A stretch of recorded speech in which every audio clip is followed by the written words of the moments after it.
মানুষকে অনেক কথাবার্তা বলে বোকা বানিয়েছ, তাদেরকে শোষণ। রাজনৈতিক দলগুলোকে অবহেলা করে কোনো চুক্তি করবেন না, মির্জা ফখরুল। বিএনপির মহাসচিব মির্জা ফখরুল ইসলাম আলমগীর নয়াপল্টনে শ্রমিক সমাবেশে বক্তব্য দেন। বাংলাদেশের স্বার্থের বিরুদ্ধে যায় এমন কোনো চুক্তি না করতে অন্তর্বর্তী সরকারের প্রতি আহ্বান জানিয়েছেন বিএনপির মহাসচিব মির্জা ফখরুল ইসলাম আলমগীর।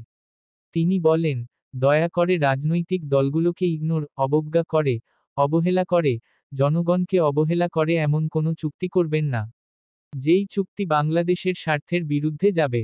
আজ বৃহস্পতিবার বিকেলে রাজধানীর নয়াপল্টনে মহান মে দিবসে শ্রমিক সমাবেশের আয়োজন করে বিএনপির সহযোগী সংগঠন জাতীয়তাবাদী শ্রমিক দল।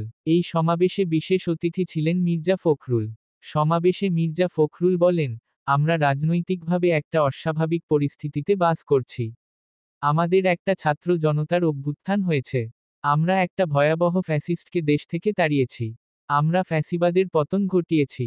কিন্তু এখন পর্যন্ত আমরা গণতন্ত্রের উত্তরণ ঘটাতে পারিনি। এখন পর্যন্ত আমাদের যে আকাঙ্ক্ষা, জনগণের ভোটের মাধ্যমে আমাদের সরকার গঠন করব, পার্লামেন্ট, সংসদ গঠন করব, সেটা কিন্তু এখনো গঠন করতে পারিনি।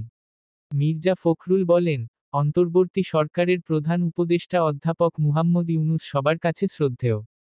তার কাছে বারবার অনুরোধ করা হয়েছে, যাতে সংস্কারগুলো দ্রুত সম্পন্ন করা হয়। নতুন নতুন খবর পেতে চ্যানেলটি সাবস্ক্রাইব করুন।